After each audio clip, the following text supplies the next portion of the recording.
He's joining.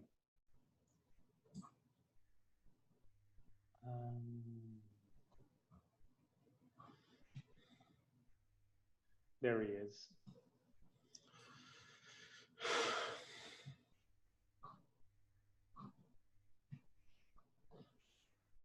Hey, Brandon.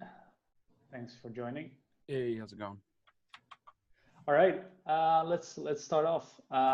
So first up, me and Rihanna were looking over the board last week. I already discussed this a little with Jason. The thing is, we feel, or at least we sense, that there's quite some additions to the board later than the planning milestone intent, right? Like the planning time for the milestone, and then after the milestone already started, some additional issues were being added.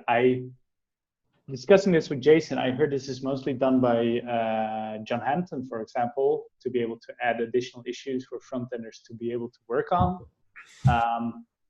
And I think our intention with this agenda point is to communicate this in terms of availability. And this was mostly because all those issues had deliverable item or label to them. So there was, without in-depth knowledge of like, hey, this is a UI polish issue or something like that, it has a lower priority. There was no way of knowing that like, hey, this issue is more important than something else. Well, there's the stack rank. Everything is stack ranked on the board. Stack ranked, as in that you reorder that. Yeah, it's top to down in priority order. Yeah, and to be honest, this is my opinion here. I think that is a really,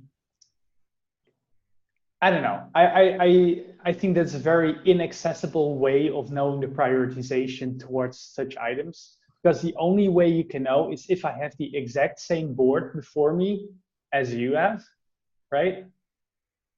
And I mean, I don't know which board you're looking at, to be honest. It's just release in 11.9. Release tag in 11.9. I mean, to be honest, most often when I go to a board, I just open a random board and configure it in such a way that it shows the item that I'm interested in. Mm-hmm. That might be different from something that is stage group specific or something like that. So that way of prioritization doesn't work that well, in my opinion, that is. Yeah. Maybe raise it with engineering. This was the way the engineering said we had to do it. Okay. What they need in order to know which things to work on. Yeah, I mean, you were very responsive in making those issues stretch, which was really nice. It's not that we don't want to work on them, but like it's nice to know what is the most important to look at, and have to include it because we want to ship everything. Yep. Do you have anything to add, Rihanna, there? Yeah, I have a point to add that Matai shared with us a way to prioritize, or at least to estimate the UX issues. That maybe it would be handy for us as so that we can know the UX order of things. Because I agree that the board is just not so clear. But I think you really have to remember what was there before and be on top of the same board at all times. I'm going to share here on chat. I'm not sure. Yeah, here. P1, P2, P3, P4. There's something about prioritization and estimation, and I haven't discussed this yet. I'm not sure how involved with this in this thing, but this was a way, at least, to help UX manage. This is some process the manage team follows? Yeah, exactly. So I think this is very recent because we just put this page together a couple of days ago. Maybe we can have a look into that. Yeah, we don't do any of the weighting or anything like that they do. Yeah, because I feel like I'm still in this limbo. I'm still learning, but it has been difficult to me to understand what is the real priority and when things are like fully estimated, for example, right? Or at least when it's UX really required there because everything is required, and I haven't found a way yet, a board or I don't know, a roadmap to kind of guide me through that. Mm. By the way, Rihanna, when looking at this, right, it has two tables, one for more like the engineering weight and one of the UX weight. How are those both? Like, there's only one value for weight, right? How can you see which is which or what means what? Yeah, I haven't really read through this. Matai sent me this link yesterday. Okay. Yeah, I'd say let's look into that. Do you want to discuss that with Matej? See Yeah. if we can take something out of it. Yeah. I'll make an action. All right, let's leave this as is. I think we're pretty sound on that. Let me see. UX stage group dedication. I don't know if you have given an additional thought or any of you, Brendan and Jason, but I know we discussed last time, I believe me and Brendan, that it might be time for the, like to have a dedicated UXer for both teams and have us both act as a backup for the other one. But is there preference for you, Rihanna, to which stage group you want to take up? No, to be honest, I've only worked with the release so far, so I have zero experience with Verify. But I honestly have no preference. If I would have to choose, I'd be like, okay, I'll continue with release because it's what I've been focusing on most in the last 7 Do years. you otherwise suggest that we delay this a month more to see like, hey, how things turn out next? Can you repeat that? Do you think it's a good idea to delay this by a month or a month or two to get a better sense? I think so. And maybe for next milestone, we can really, mix up a little bit the UX workload. So I'm also involved with Verify. All right. I'm fine with that. If anybody is not fine with that, now's the time to shout out. Let me see. All right, Rihanna, it's your point. Stretch issues. Yeah. Where is it? Oh yes. So just a question there because last week or beginning of this week was the first time I got in contact with that, and I kind of got an explanation from Jason. But I wanted to know if there is somewhere where there is documented or any information about labels or how do we use them and what they mean. No, because we're not supposed to be using them. We're only using them because people were confused about the stack ranking. Okay, so I just added the label so people didn't feel panicked. Okay. We're not supposed to be using it. Yeah, I feel there was a little bit of a bad experience in the past with stretch issues because like you gave them the label assignments and they just were never touched or implemented. Only UX sometimes got to them. The way it's supposed to work is that we're just supposed to be comfortable missing 30% of our deliverable items. Yeah. But I don't think that's really quite like, people don't feel comfortable missing 30% of our deliverable items. So I just added that to kind of punt on the issue for now. But we should try to get comfortable with missing deliverable items. Okay. Yeah, I mean, it would still be nice, right? Like this is tied to the other problems, like, hey, how can we sense what is a bigger priority or than something else? Mm-hmm. I mean, I'm going to take this up with, for example, Elliot or Darby, right? From yeah, Darby is release, his equivalent on release. But if there are any ideas towards this, or if there's like the idea of absolutely not doing this for some reason, I mean, I can understand that as well. What is the right way to go here? Mm-hmm. Yeah, the direction at the moment is just use deliverable and then stack rank them and then just get as far as you can get. Would it perhaps be like if the issue has deliverable, but also the direction label assigned, it certainly has higher priority than all the rest of the things? Not necessarily. You really do have to go by the stack rank because there could be security issues above, for example. Gotcha. All right. Yeah, I'll see how I communicate this with the engineering managers. It's an interesting problem, I think. It is. Yeah, I agree. All right. Next thing, yeah. UX feedback. Oh, sorry. No, yeah. So that's me. So what's the best way to prioritize those issues? So for example, we had the front end issues, and that we're supposed to just, I don't know, arrange with the front end team what they can pick up, or what's in their hands or not. So just so I understand clearly when we have those such issues that are low priority. That's the best approach. I don't know if the front end team could has capacity to get to them, it would be nice if they were ready to work on. Mm-hmm. But if it's not possible, then it's understandable. Okay, I'm trying to think of a way to kind of have this a bit more clear, and I feel it's also because I came back like from the conference. I was a bit off Mm-hmm. this change, but how to check on them, like Usually, if they're assigned, that means that somebody's at least ready to work on them. Mm-hmm.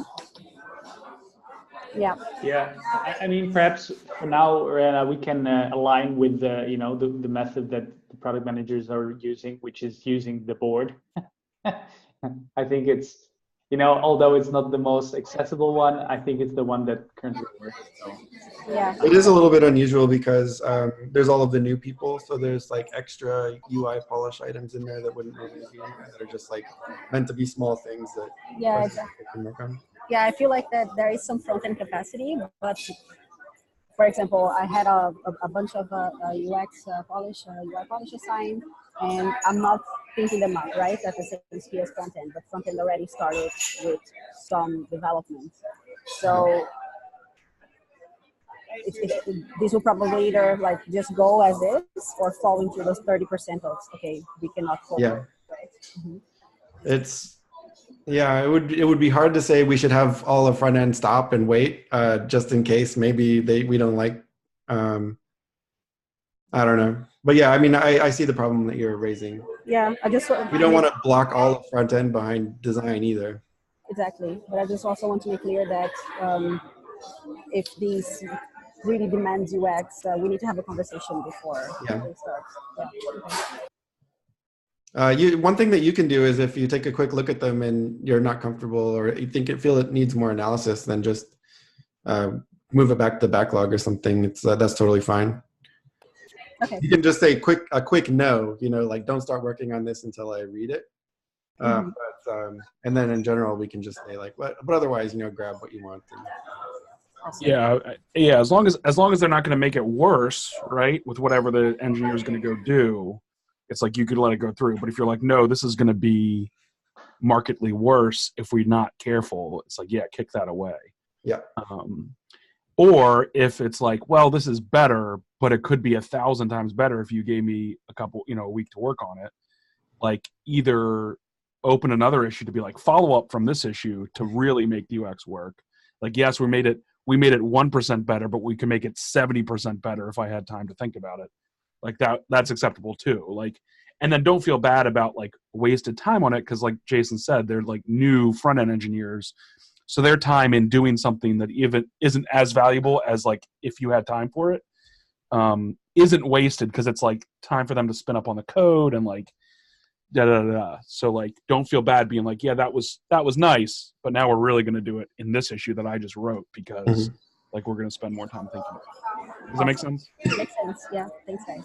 And then if those things exist, like ping Jason or I and be like, hey, I want to follow up next release with this for this thing that Miranda was working on, or whatever.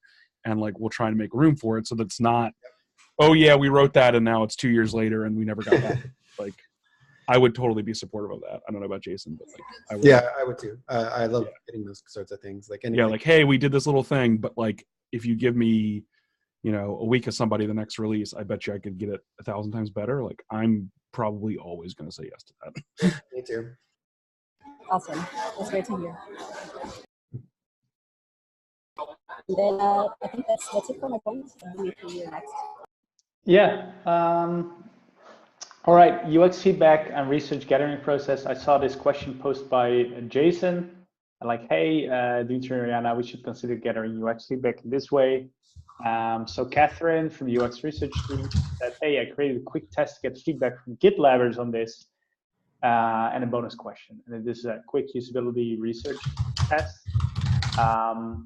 Perhaps like what are your applications directly, Jason, for which you would like to use this? Oh, I don't know. But in general, I would like to start using it. What I had brought it up in context of was the changes that we were making to the merge request pipelines. But I don't know if that's right or not. And we've sort of made that decision now, so the ship has sailed. It's funny, right? I think there's one thought that arose with me, although I'm not against it. Let me state that first.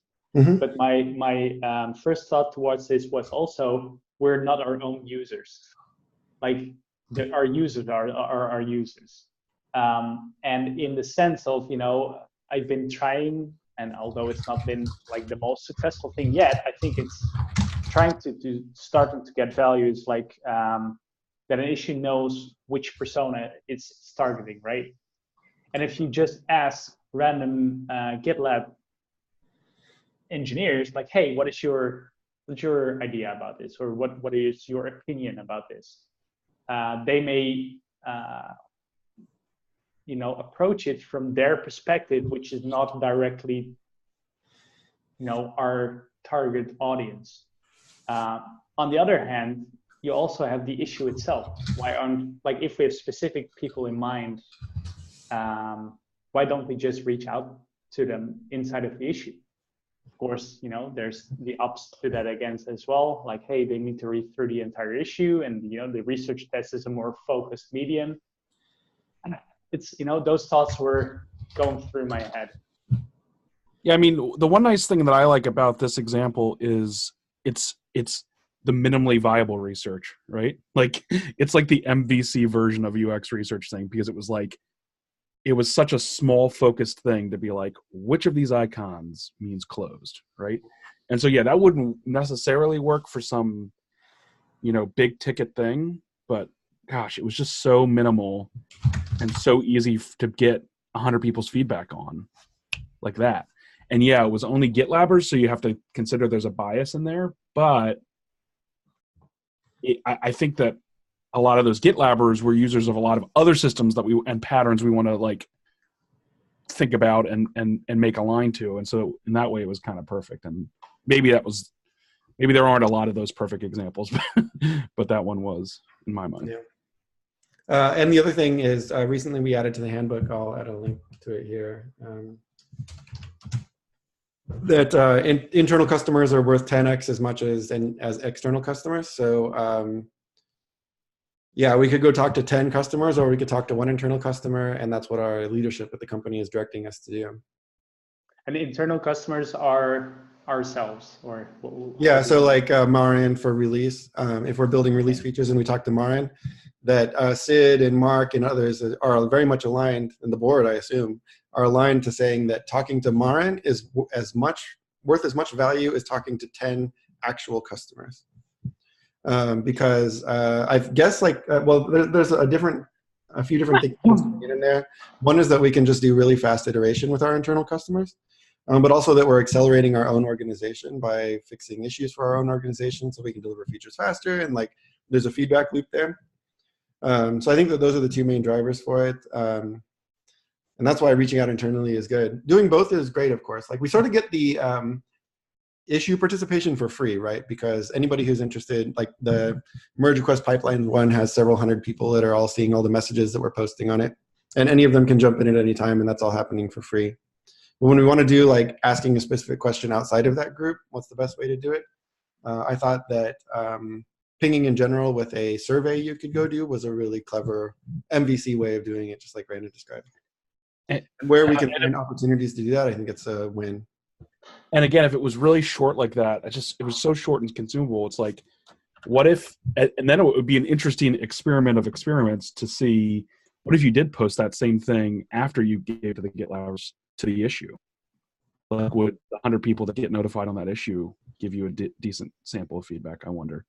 I just thought of that as you were describing it. Yeah, we have an AWS integration issue that's come up that's very vague but came from leadership, and I posted it to Twitter and I posted it to general chat at the same time, like please go join on the issue and participate.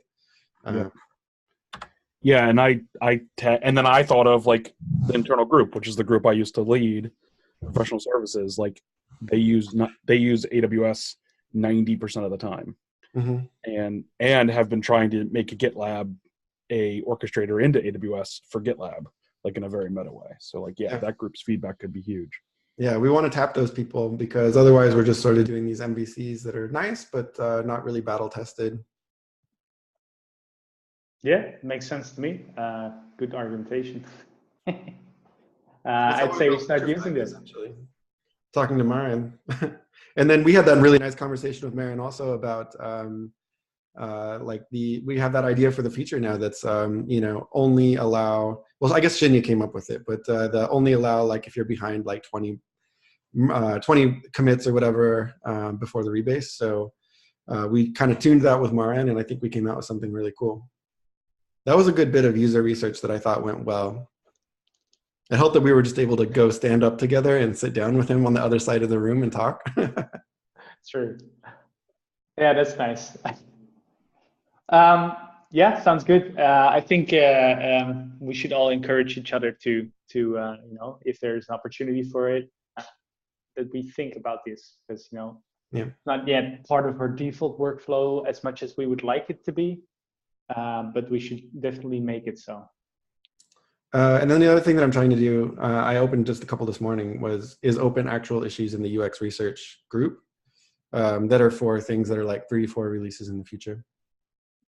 Nice. And I don't know exactly how their process is going to work, but they have a nice issue template that asks some good questions. And I assume you guys are participating in that. I don't actually know how design and research work together here, but yeah, for now, what if there's a so the UX research team has 2 tasks, right? They take up the bigger UX research tasks, and they deliver on the results. And the other side is they provide the processes in place for smaller UX research tests for us to do it ourselves. Okay. If this is a bigger thing, it would be their responsibility, and they will probably give you an estimate as to when they are able to provide results, and in that way we can utilize the results eventually. That is as far as I know. So we can always ask Sarah. Yeah. Nice. It's good to see this.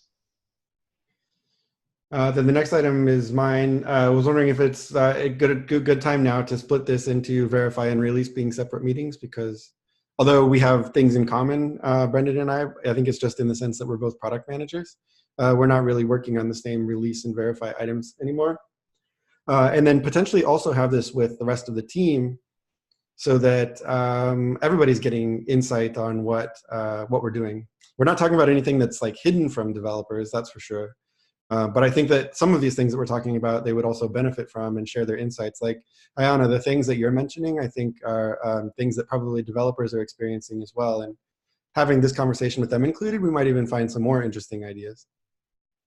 Yeah, I think that's generally a good idea. The problem that I've always had with it until now, which is why we got this PM UX meeting, is that the normal CI/CD meeting has been through a lot of changes and stages, and the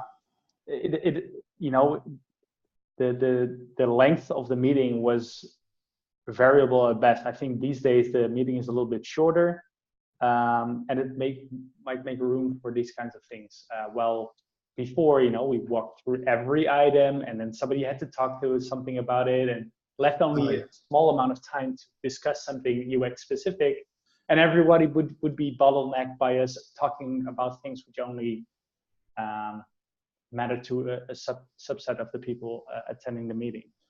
I think we won't run into that subset issue anymore because now we split release and verify. That was the biggest problem creating subset, or the biggest thing creating subset problems. Yeah, I'm for it to give this a try again. I think it's time. Yeah. too, Rihanna? Nice. Yeah, me too. I would like, especially that's one of the things that I would like to try it out, especially the walkthrough of design issues, because I actually have left a point on the retro is that I feel that within this milestone, I noticed that we missed a lot of edge cases or the chance to discuss things. Maybe because we were not kind of discussing it at the same time, right? So. Well, the release team meeting is tomorrow. I don't know if the Verify team one is still, but Rihanna, why don't you start with adding your same agenda item to that agenda, and let's revisit it there with the whole team able to participate and see if we come up with something interesting. About the prioritization, right? About the stack ranking or stretch, and like both of those things I think are cool to talk about with the team. All right, let's have a look. But Dimitri, I saw that you could like cancel this meeting. I feel like I still would like to have like a PM UX moment, just to discuss things that maybe. We can always do a quick Zoom. Yeah. Because I feel like maybe it's something we won't have the time to discuss in a call with I don't know, 8 people, 10 people, and some things. I don't know. Yeah, I think if we make that on demand, I think that is nice. And if the frequency goes up to 2 times a week or something, or 3, then we need something dedicated. Yeah, though I'll say personally, I don't mind synchronous meetings at all. It's not in the company culture, and we try to defend from getting too synchronous because we have people globally, and I totally understand it. But if you ever, for any reason, want to just have a quick chat, I'm always up for it, and you could schedule one every day, and it wouldn't ever bother me. Yeah, I feel like I'm kind of attached to this because it's a learning curve to me, and I feel like okay, I would miss an opportunity to discuss PM UX things specifically, but we can try it out. Well, why don't you and I have like a weekly coffee chat or something? Yeah, that's what I was going to suggest, to just have a moment to touch base. That's totally good with me. Okay, awesome. I'm going to put it here. I'll send you in. Yeah, and I'd echo that. I mean, I came from sales at GitLab, which is way worse at asynchronous than any other department. So even if you added a call to my schedule every week, it would still be less calls and meetings than I had. I would still feel asynchronous compared to sales. So. All right, sounds good. Thank you for your time. I think we're at the end of the meeting. And Rihanna, you'll put on the agenda item, right? Nice. All right, thank you all. Awesome. Thanks, guys. Yep, have a nice day. See ya. Ciao.